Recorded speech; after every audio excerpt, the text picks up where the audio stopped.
Welcome to my channel ദൃശ്യം blog. ഞാനും നീയും ഒന്നാണേ. ഭാഗം 57. അവൻ്റെ നോട്ടം താങ്ങാൻ പറ്റാതെ മയൂരി മുഖം കുനിച്ചു നിന്നതും അവൻ അവളുടെ താടിയിൽ പിടിച്ച് മുഖമുയർത്തിക്കൊണ്ട് പറഞ്ഞു, ഇപ്പോൾ ഒന്നും ചെയ്യില്ല. ഞാനിതെല്ലാം പലിശയും പലിശയുടെ പലിശയും കൂട്ടുപലിശയും ചേർത്ത് തരുന്നുണ്ട്.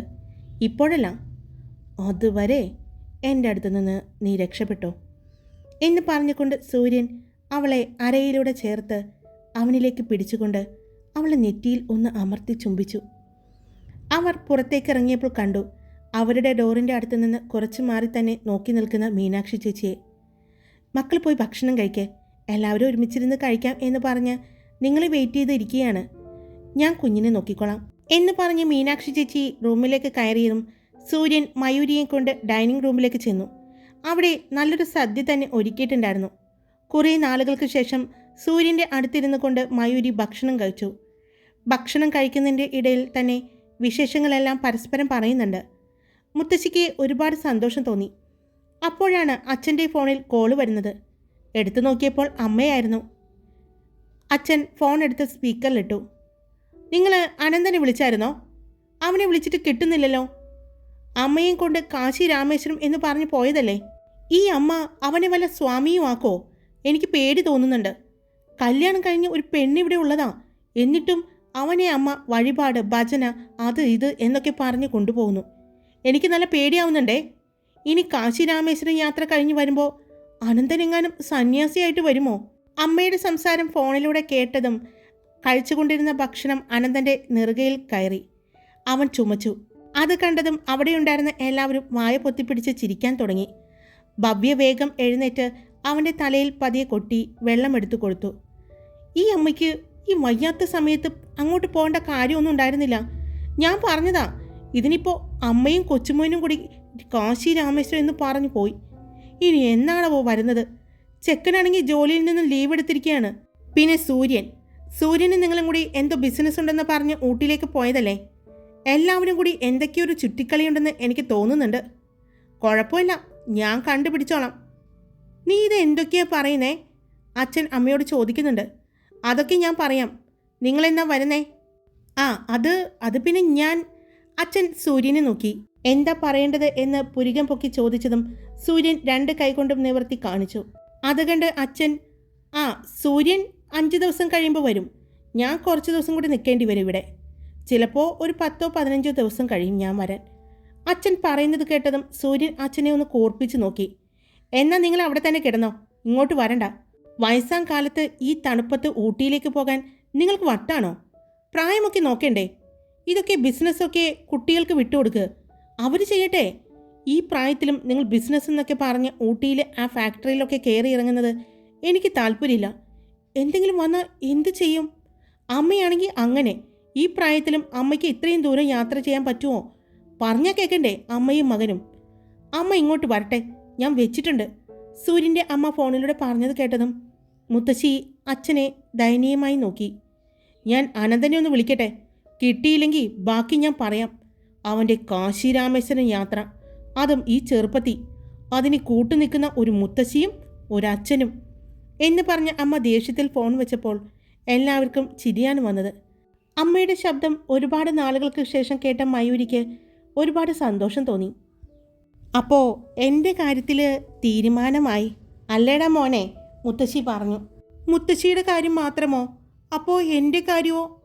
ഇപ്പോൾ തന്നെ എന്നെ വിളിക്കുന്നല്ലേ പറഞ്ഞത്. എൻ്റെ ഫോൺ എവിടെയാ? അനന്തൻ എഴുന്നേറ്റ് ഫോൺ തപ്പാൻ തുടങ്ങി.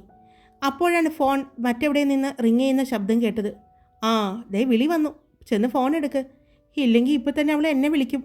അച്ഛൻ പറഞ്ഞതും അനന്തൻ വേഗം ചെന്ന് ഫോൺ എടുത്തു. അമ്മേ പറയേ? അനന്തൻ ബഹുമാനത്തോടു കൂടി ചോദിക്കുന്നത് കേട്ടതും എല്ലാവർക്കും ചിരി വന്നു. ഫോൺ സ്പീക്കറിലിടാൻ അച്ഛൻ അവിടെ നിന്ന് ആക്ഷൻ കാണിക്കുന്നുണ്ട്. അവൻ ഇടില്ല എന്ന് തലകൊണ്ട് കാണിക്കുന്നുണ്ട്. ഇടടാ എന്ന് പറഞ്ഞ് വീണ്ടും അച്ഛൻ ഭീഷണിപ്പെടുത്തിയതും അനന്തൻ ഫോൺ സ്പീക്കറിലിട്ടു. നീ എവിടെയാടാ? അത് പിന്നെ അമ്മ, ഞാൻ മുത്തശ്ശിയുടെ ഒപ്പം ഭജന ഇരിക്കാൻ പോകുന്നു. എന്താ ഭജന ഇരിക്കാൻ പോകുന്നു? അല്ലല്ല, പ്രദക്ഷിണം വയ്ക്കാൻ പോകുന്നു. നീ ഭജനയും പ്രദക്ഷിണമായിട്ട് നടന്നോ? ഇവിടെ നിന്നെ കാത്തൊരു പെണ്ണുണ്ടെന്നുള്ള ചിന്ത വേണ്ട കേട്ടോ. നിന്റെ ജോലി, നീ വരുമ്പോഴേക്കും മിക്കവാറും ആ തൊപ്പി പോകും, നോക്കിക്കോ. അമ്മ പറഞ്ഞു. അയ്യോ അമ്മേ, അത് പോണെങ്കിൽ പോട്ടെ. ഞാനേ നമ്മുടെ സൂര്യൻ്റെ ഒപ്പം ബിസിനസ്സിൽ കയറിയാലോ എന്ന് ആലോചിക്കുക. അനന്തൻ പറഞ്ഞു. അതൊക്കെ നല്ല കാര്യം തന്നെയാ. അതിന് നീ ആദ്യം ഇവിടെ എത്തണ്ടേ? നീ ആദ്യം നിന്റെ ഭജനയും രാമേശ്വരവും കാശിയെല്ലാം മാറ്റിയിട്ട് ഇങ്ങോട്ട് വാ. അമ്മയോട് പറയും എത്രയും പെട്ടെന്ന് വരാൻ. അയ്യോ അമ്മേ, ഞങ്ങൾ ഇന്ന് എത്തിയല്ലേ ഉള്ളൂ. 2-3 ദിവസം കഴിയട്ടെ. എപ്പോഴും ഇങ്ങോട്ട് വരാൻ പറ്റില്ലല്ലോ. അതുകൊണ്ട് ഇവിടെയുള്ള അമ്പലങ്ങളിലൊക്കെ ഒന്ന് മുത്തശ്ശിനെ കൊണ്ടേ കാണിക്കട്ടെ. പ്രായമായി വരല്ലേ, ഇനി എത്ര നാളാ മുത്തശ്ശിക്ക് എന്ന് പറഞ്ഞ് അനന്തൻ മുത്തശ്ശിയെ നോക്കിയതും മുത്തശ്ശി ഇരുന്ന് പല്ല് കടിക്കുകയാണ്. അവിടെ ഉണ്ടായിരുന്ന ഒരു ഗ്ലാസ് എടുത്ത് മുത്തശ്ശി അവനെ എറിയാൻ പോയതും അവൻ കൈകൊപ്പി കാണിച്ചു. അതെല്ലാം കണ്ട് എല്ലാവരും ഇരുന്ന് ചിരിക്കുന്നുണ്ട്. മയൂരിക്കും സന്തോഷം തോന്നി. ഒരുപാട് നാളുകൾക്ക് ശേഷം താൻ ചിരിക്കുന്നത് പോലെ അവൾക്ക് തോന്നി. എന്നാൽ സൂര്യൻ മയൂരിയുടെ മുഖത്ത് നോക്കിയിരിക്കുകയായിരുന്നു. അവളുടെ മുഖത്തെ ചിരി അവൻ നന്നായി ആസ്വദിക്കുന്നുണ്ടായിരുന്നു. അപ്പോൾ പറഞ്ഞു വന്നത് എന്താണെന്ന് വെച്ചാൽ വേഗം അവിടെയുള്ള ക്ഷേത്രങ്ങളിലൊക്കെ പോയി ദർശനം നടത്തി 2 പേരും കൂടി ഇങ്ങോട്ട് വാ. ഇവിടെ ഇപ്പോൾ സൂര്യനുമില്ല, അച്ഛനുമില്ല, നീയുമില്ല. അങ്ങനെ എല്ലാവരും കൂടി ഒരുമിച്ച് മാറി എന്നാൽ ശരിയാവില്ല. എനിക്കാണെങ്കിൽ അമ്മയുടെ കാര്യം ഓർക്കുമ്പോൾ നല്ല പേടിയുണ്ട്. അവിടെ എങ്ങനെ കാലാവസ്ഥ എല്ലാം അമ്മയ്ക്ക് പിടിക്കുമെന്ന് അറിയില്ലല്ലോ. അമ്മയ്ക്ക് ഇങ്ങനെ യാത്ര പോയാൽ മതി.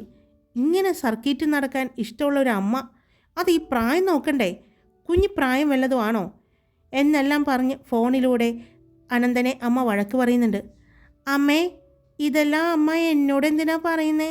ഞാൻ വേണമെങ്കിൽ ഫോൺ മുത്തശ്ശിക്ക് കൊടുക്കാം എന്ന് പറഞ്ഞതും മുത്തശ്ശി വേഗം തന്നെ തലയ്ക്ക് കൈ കൊടുത്തുകൊണ്ട് ഇരുന്നു. നീ കൊടുത്തേ അമ്മയ്ക്ക്? ആ ശരി അമ്മേ, ഞാൻ കൊടുക്കാം എന്ന് പറഞ്ഞ് അനന്തൻ ഫോണുമായി മുത്തശ്ശിയുടെ അടുത്തേക്ക് വന്നു. അവനെ ഒന്ന് കൂർപ്പിച്ച് നോക്കിക്കൊണ്ട് മുത്തശ്ശി ഫോൺ വാങ്ങി. മോളെ പറയേ. മുത്തശ്ശി സംസാരിക്കുന്നത് കേട്ട് എല്ലാവർക്കും ചിരി വന്നുപോയി. അമ്മേ, വേഗം ഒരുപാട് ദിവസമൊന്നും അവിടെ നിൽക്കണ്ട കേട്ടോ. അവിടുത്തെ ക്ലൈമറ്റൊക്കെ എങ്ങനെയാണ്? തണുപ്പാണോ? ചെറിയ തണുപ്പൊക്കെ ഉണ്ട്. അമ്മയ്ക്ക് അല്ലെങ്കിൽ തന്നെ തണുപ്പൊന്നും പറ്റാത്തതാണ്. ഇനി അവിടെ കിടന്ന് അധികം വട്ടം ചുറ്റാണ്ട് എത്രയും പെട്ടെന്ന് ക്ഷേത്രങ്ങളിലെല്ലാം പോയിട്ട് വേഗം ഇങ്ങോട്ട് തിരിച്ചു പോരെ. അമ്മ മരുന്നെല്ലാം എടുത്തായിരുന്നോ? മോളെ എടുത്തോ, ഞാൻ ഭക്ഷണം കഴിച്ചു, മരുന്നും കഴിച്ചു, മുത്തശ്ശി പറഞ്ഞു. പിന്നെ അവൻ്റെ കൂടെ തന്നെ എപ്പോഴും ഉണ്ടാവണം. എങ്ങോട്ടും മാറിപ്പോവരുത്. തിരക്കൊക്കെ ഉള്ള സ്ഥലമാണ്. ഒറ്റയ്ക്കായി പോവരുത്. കയ്യിൽ ഫോൺ എന്തിയാ അമ്മയുടെ? അതിവിടെയുണ്ട്. എന്നിട്ട് ഞാൻ വിളിച്ചിട്ട് കിട്ടിയില്ലല്ലോ. അത് ചിലപ്പോൾ സൈലൻ്റ് ആയിരിക്കും മോളെ. ഫോൺ സൈലൻ്റ് ആക്കി വെക്കണ്ട. ഫോൺ എപ്പോഴും ഓണായിരിക്കണം. ചാർജറിലിടണം, കേട്ടല്ലോ എന്നെല്ലാം പറഞ്ഞ് അമ്മ മുത്തശ്ശിയെ വഴക്ക് പറയുന്നുണ്ട്. വഴക്ക് പറയുന്നതല്ല, പറഞ്ഞു കൊടുക്കുന്നതാണ്. മുത്തശ്ശി എല്ലാം കേട്ട് തലയണക്കുന്നുമുണ്ട്. ശരി, എന്നാ അമ്മ വിളിക്ക്. പിന്നെ പറഞ്ഞത് മറക്കണ്ട, അധികം ദിവസം അവിടെ നിൽക്കണ്ട എന്ന് പറഞ്ഞ് ഫോൺ കട്ട് ചെയ്തു. അയ്യോ, ഇപ്പോൾ ഇവിടെ എന്താ ഉണ്ടായേ? മുത്തശ്ശി ചോദിച്ചു. ഒരു കൊടുങ്കാറ്റ് വന്നു പോയ പോലെ തോന്നുന്നുണ്ട്. എടാ, ഞാൻ അവളുടെ അമ്മായിമ്മയാണ്, ഭർത്താവിൻ്റെ അമ്മ. ആ ബഹുമാനം എന്നോട് കാണിക്കാൻ നീ അവളോട് പറയണം, മുത്തശ്ശി പറഞ്ഞതും അമ്മയ്ക്ക് നേരിട്ട് പറയാൻ പാടില്ലായിരുന്നോ? ഞാൻ പറഞ്ഞാൽ ശരിയാവില്ല. ഞാനിപ്പോൾ കാശി രാമേശ്വരം വന്നേക്കണേ. എവിടെ? അങ്ങനെയാണല്ലോ പറഞ്ഞേക്കുന്നത്. അവിടെ ഭയഭക്തി ബഹുമാനം എല്ലാം വേണമല്ലോ. കാശിനാഥൻ്റെ മണ്ണിൽ നിൽക്കുമ്പോൾ അങ്ങനെയായിരിക്കണം.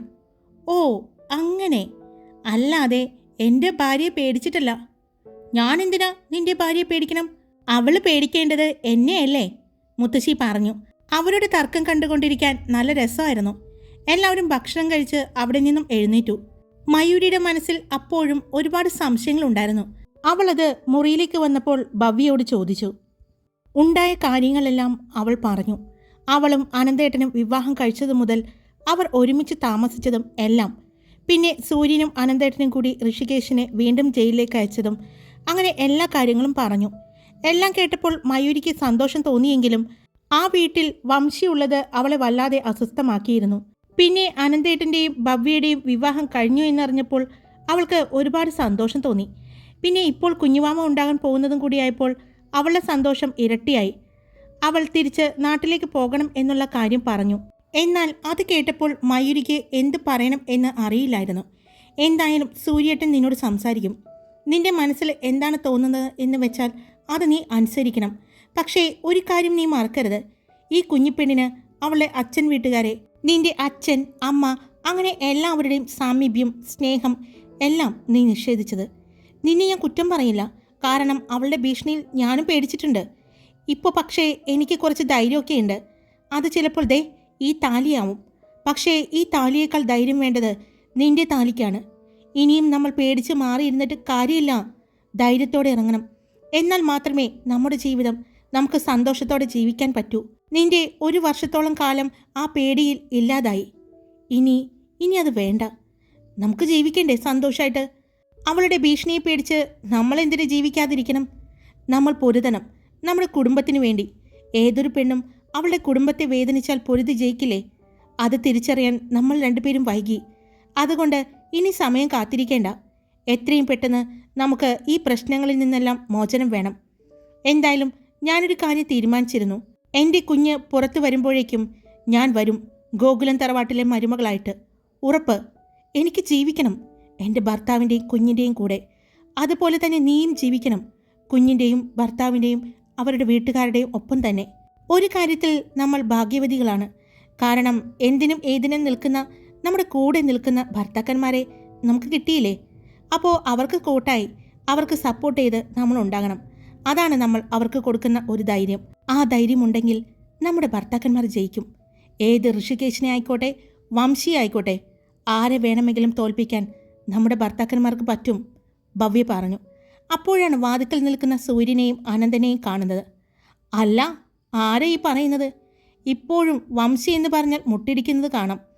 മയൂരിക്കറിയോ, ഇപ്പോഴും ഞാൻ ഇവളെ കാണാൻ വേണ്ടി ചെല്ലാൻ വാശി പിടിക്കും. ഫ്ലാറ്റിലേക്ക് എങ്ങാനും ഞാൻ എത്തിക്കഴിഞ്ഞാൽ പിന്നെ ആകെ ടെൻഷനാണ്.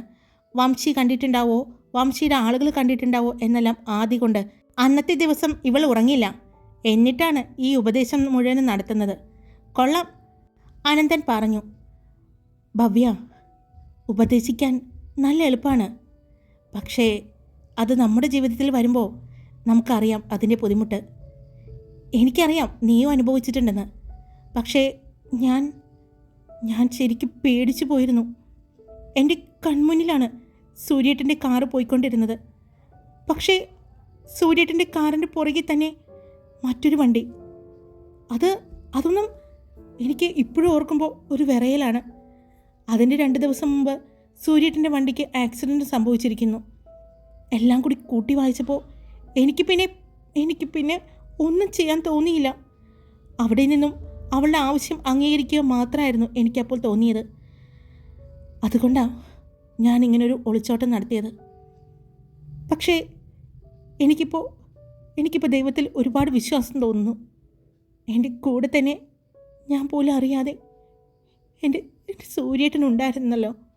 അവൾ പറഞ്ഞുകൊണ്ട് വാതിക്കൽ അവളെ തന്നെ നോക്കി നിൽക്കുന്ന സൂര്യനെ നോക്കി. അവളുടെ കണ്ണുകൾ നിറഞ്ഞതും സൂര്യൻ അവളുടെ അടുത്തേക്ക് വന്നു. ബെഡിലിരിക്കുന്ന അവളുടെ അടുത്തേക്ക് ചേർന്ന് നിന്നു. അവൾ പൊട്ടിക്കരഞ്ഞുകൊണ്ട് അവൻ്റെ വയറിൽ ചുറ്റിപ്പിടിച്ചു. അവളുടെ കണ്ണുനീർ തുള്ളികൾ അവൻ്റെ ഷർട്ടിനെ നനയിച്ചു. അവർ രണ്ടുപേരും അങ്ങനെ ചേർന്ന് നിൽക്കുന്നത് കണ്ടതും അനന്തൻ ഭവ്യയും കൊണ്ട് റൂമിന് പുറത്തേക്ക് പോയി. അവൻ കുറച്ചുനേരം അവളെ അങ്ങനെ തന്നെ നിർത്തി. അതിനുശേഷം അവൻ അവളുടെ കണ്ണുനീർ ഒന്ന് ശാന്തമായി എന്ന് തോന്നിയതും അവളിൽ നിന്നും അടർന്നു മാറി അവളുടെ അടുത്ത് തന്നെ ഇരുന്നു. കുഞ്ഞിപ്പെണ്ണ് ഉറങ്ങുന്നുണ്ട്. സൂര്യൻ മയൂരിയുടെ കയ്യിൽ പിടിച്ചു. എന്നിട്ട് എന്താണ് എൻ്റെ പെണ്ണിൻ്റെ തീരുമാനം? എൻ്റെ കൂടെ വരുന്നുണ്ടോ, അല്ലെങ്കിൽ ഒളിച്ച് താമസിക്കാനാണോ തീരുമാനിക്കുന്നത്? എന്താണെങ്കിലും ഞാൻ കൂടെയുണ്ടാവും. പക്ഷേ ഒരു കാര്യം ഭവ്യ പറഞ്ഞത് മറക്കരുത്. നമ്മുടെ കുഞ്ഞിൻ്റെ എല്ലാ വളർച്ചയെയും ആണ് എൻ്റെ വീട്ടുകാരുടെയും നിൻ്റെ വീട്ടുകാരുടെയും എല്ലാം കാണാതെ പോകുന്നത്. അതൊരിക്കലും അവർക്ക് മറക്കാൻ പറ്റില്ല. അതുകൊണ്ട് മാത്രമല്ല, നമ്മുടെ തറവാട്ടിൽ ആദ്യമായി ഉണ്ടായ പെൺകുഞ്ഞാണ് ഇവളായിരിക്കണം അടുത്ത കൊല്ലത്തെ പൂജയ്ക്ക് ദേവി നടയിൽ നട തുറക്കുമ്പോൾ ദേവി കാണേണ്ടത്. നമ്മുടെ മോളെയാണ്. അതോർത്തിട്ട് വേണം തീരുമാനിക്കാൻ. അറിയാലോ, ദേവി നമുക്ക് തന്നത് ഈ കുഞ്ഞിനെ. ദേവി നടയിൽ നിന്ന് അന്ന് നമ്മൾ പോന്നിട്ട് നമ്മൾ കുളക്കടവിൽ വെച്ച് ഒന്നു ചേർന്നതിന് ദേവിയുടെ അനുഗ്രഹം കൊണ്ട്, ശിവപാർവതിമാരുടെ അനുഗ്രഹം കൊണ്ട് ഉണ്ടായതാണ് നമ്മുടെ മോള്. അപ്പോൾ അവരെ കാണിക്കേണ്ടത് നമ്മുടെ ഉത്തരവാദിത്തം കൂടിയാണ്. ആലോചിച്ച് തീരുമാനിക്കുക. ഞാൻ നേരത്തെ പറഞ്ഞില്ലേ, എന്തിനും ഞാൻ കൂടെയുണ്ടാവും. പെട്ടെന്ന് വേണ്ട, പെട്ടെന്ന് എന്തായാലും ഞാൻ പോകുന്നില്ല. നിനക്ക് താല്പര്യമുണ്ടെങ്കിൽ, നീ താല്പര്യം പറയുകയാണെങ്കിൽ നിൻ്റെ കൂടെ കുറച്ച് ദിവസം ഇവിടെ ഉണ്ടാകും. എന്നിട്ട് നമ്മൾ ഒരുമിച്ച് മലയിറങ്ങും. ഹായ്, ഇന്ന് സ്റ്റോറിക്ക് ലെങ്ത്ത് കുറവാണേ. എനിക്ക് അത്യാവശ്യമായിട്ട് ഒരു സ്ഥലം വരെ പോകേണ്ട ഒരു ആവശ്യം വന്നു. അതുകൊണ്ടാണ് ലെങ്ത്ത് കുറഞ്ഞു പോയത്. കുഴപ്പമില്ല, ഞാൻ നാളെ നേരത്തെ തരാം കേട്ടോ സ്റ്റോറി. അപ്പോൾ ഇഷ്ടപ്പെട്ട് ലൈക്ക് ചെയ്യുക, നിങ്ങളുടെ അഭിപ്രായങ്ങൾ കമൻറ്റ് ചെയ്യുക. സബ്സ്ക്രൈബ് ചെയ്യാതെ കേൾക്കുന്നവരുണ്ടെങ്കിൽ സബ്സ്ക്രൈബ് ചെയ്ത് സപ്പോർട്ട് ചെയ്യുക. Love you all. It's me Karthika.